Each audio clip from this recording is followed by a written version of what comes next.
Hello, and I am the lawman. And yes, this is my channel, Ask the Lawman. Okay, I hope you all been having a great week. Um, been a little busy for me, but otherwise great. And been getting a lot of reviews about my other videos, and I think for now one of the favorite is one of my story times, shrimp. Um, yes, believe me, I have a lot of more stories. And I also had a question. Someone asked me, "Was that true that I got arrested for my potty mouth towards a fellow officer?" And yes, that's true.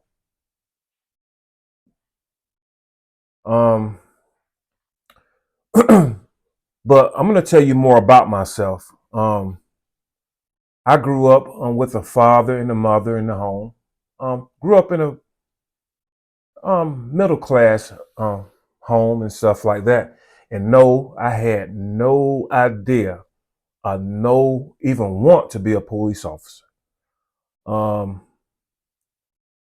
in my small southern town, we had quite a few black officers. They started popping up, and some of them I looked up to. You know, some of them my big brothers and stuff like that. And I looked up to them, and some of them was old enough to be my father. And one used to come to the school, and he was like a school resource officer back in the '80s and stuff like that. And he influenced me a lot, but I still never wanted to be a police officer. What got me, well, let me tell you, I was an athlete. I was a football player, and I was pretty good. And I came off a team who produced great football players. And I was one amongst many who were good. You know, several of us went to college. It didn't work out for me at the time, but I ended up back home in the local college, and I moved. I felt like my father was being unreasonable because I felt like, hey, I'm in college and you want me to be in the house by 12 o'clock. I'm like, 12 o'clock? I'm grown. And so I was, I think maybe a junior or so at the college, and I saw one of my friends that I had went to high school with. He pulled up in a police car and a police officer. And I was like, wow. I was like, man, they let you be a police officer? I'm like, man, they'll let anybody be a police officer. And then he said, Lawman, they hiring. Man, you better come down and get you a job. And I'm like, no, man, I don't want to be no police officer. And he said, man, the ladies love police officer. I said, where I sign up at? Yeah, that story is true. But I didn't do it just for the ladies. I was already pretty good with the ladies. But I did it mostly for, to start making my own rules. I felt like my father was being unreasonable. And now that I'm an adult, I understand him. And he was just trying to look out for me, trying to teach me boundaries. And I would like to say, thank you, Dad. And I love you. Thank you. And thank you, Mom. But anyway, I still had hopes and dreams of, one day becoming, I was going to do this temporarily. And then one day I was going to say, okay, so I'm into music and stuff like that. I was going to be a musician. And I was going to go out to try out for the Atlanta Falcons practice team because I was still in good shape. And of course, it never happened. So I never thought that I would be stuck in this for 28 years. And now that I look back at it, I think it was God's will for me to be in this because I'm good at it. First of all, there's a lot of rumors about officers. Oh, he must was bullied or something like that, and he got into it because he wanted to get his payback. No, I was pretty popular. I was, like I said, I was an athlete.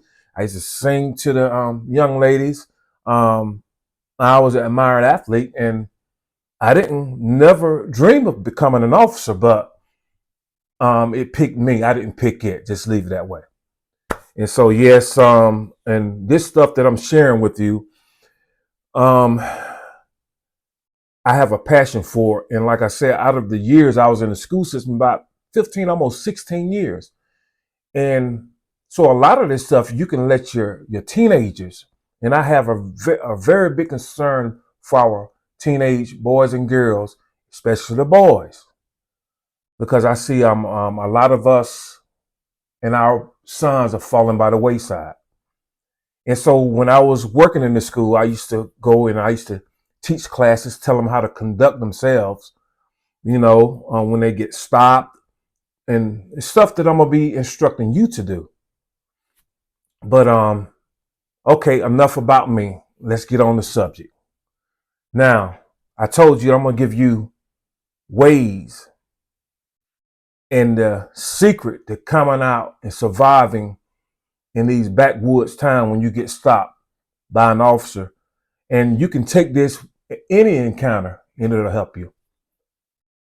And my first and my biggest and the number one rule is don't go there. That's right. Don't go there. Avoid it. Well, you might say, well, Lawman, it's going to take me 30 minutes or 40 minutes out my way. Hey, you do what you want to do. You're taking a chance. Now, I will say that those towns, and they still exist, and we know, but it's not as many of them. I think that a lot of agencies have been forced to clean it up and stuff like that. But there are some towns that you hear about. And even if you're from somewhere else and you're not from the area, do your research. Do your research. And if you've heard this and you got this and this, okay, we're not going to go through here. That's foolproof right there. So you won't get messed up. Okay. Well, here's another thing. Number two, everybody, well, I'm lawman. This is a free country. I can go where I want to go. And that's true. But just know that, you're taking a chance. But I'm gonna give you more tips to help you survive it. Okay. All right, I came now to avoid the city. Okay. Your first thing is to be polite. Yeah, be polite. I know you watch on the videos all the time on the, oh, you pig, why you pull me over for? Blase, blase. Hey, that's at your own risk. Now, should you be able to say, according to the law and the Constitution, can you say that? Yes, you can. Yes, you can. But like I used to tell the children all the time in school, if you want the fair, it comes once a year. Go to the fair. But life isn't always fair. Yeah, I've watched many of videos where these guys going off on the officer and calling them all kind of pigs and dogs and all kind of stuff, and they were able to walk away with it. So, hey, you taking a chance. I wouldn't do it, but be polite. Second of all, never agree to a search. Never. I don't care if you don't have anything to hide. Never agree.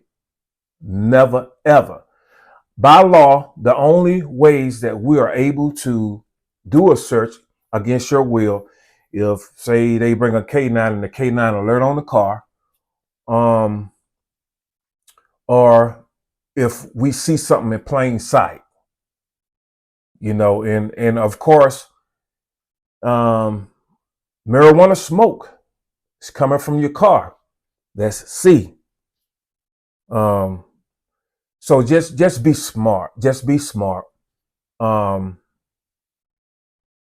And okay, and some of the things I suggest too is hush your mouth. By law, you have to produce a driver's license, your name, your date of birth, and all of that. Now, it's not our business where you're going. And if you got somebody a ride along in the car who got a jazzy mouth, you discuss this with them further. Shut your mouth. Let me handle it. Hush. because some of those passengers, you could be doing everything right, and some of those passengers could mess it up for everybody. So you tell them to hush your mouth. Don't volunteer in anything. Don't do anything. Okay. Um, and some of the tools that you can get to protect yourself is they got real cheap dash cams. Yeah, you can record dash cams. And I would say dash cams because yeah, it's not against the law to record. And people record me all the time, and I welcome that because I always try to do what's right. And you can't be around as long as I am. I have been around and not do people right. So I try to do what's right. And any officer who's doing what's right don't mind you recording the situation. But some do. Maybe that backwood county thinks that you've been a smart butt. And maybe they'll have an attitude. So you never can tell. So just get a recording device where you won't have to have your cell phone propped up and record it. Always know the speed limit. Know the speed limit. Always make sure that all your lights, your tag light, your tail light, your headlights, everything is working. Because that's an easy pullover when okay, his tag light is out. And most of the time you get pulled over for a tag light, it's just a reason to fish. That's all it is. Tag light really ain't hurting nothing. If both of your brake lights are working, I mean, what is a tag light? But by law, your tag light has to be functioning. Yes, but I would say it's your right to do what you want to do. It's your right to say what you want to say if you're going to get rude, if you're going to blow the situation up. But my advice to you, even if you think you're being done wrong, even if, and the officer might be wrong, you don't want to fight your fight outside on the road. Because I guarantee you're going to lose that. I guarantee. That's a loss. That's a loss. And you say, oh, I'm lawman. Man, I got them hands. I got my gun. Yeah. Yeah. And when 10, 15, 20 guys get there, I'm going to see what your hands and your gun going to do. Fellas, follow your pride. I know that a lot of teenagers, especially boys, have a problem with us, what they've been seeing going on for the last 10 years or so. But believe me, it's not all of us. I work with a great group of guys now that I'm finishing up my career with. But my goal is for you to survive this. You survive this stop. But remember, the number one way to survive, the number one way to guarantee you that you're going to get out of there, especially this town with this backwoods, thinking like the 50s and 60s, is don't go there. All right. I appreciate it. And I'm going to be back probably in a few days with story time. And yes, my stories are true. I'm not embellishing anything. So I appreciate your time. And again, if you have any questions, you can email me at askthelawman@gmail.com. Repeating, askthelawman@gmail.com. And press that subscribe button. Please subscribe. That's how you support me in what I'm doing. And I love you all. And until next time, peace out. And I'm Lawman of Ask the Lawman. Peace.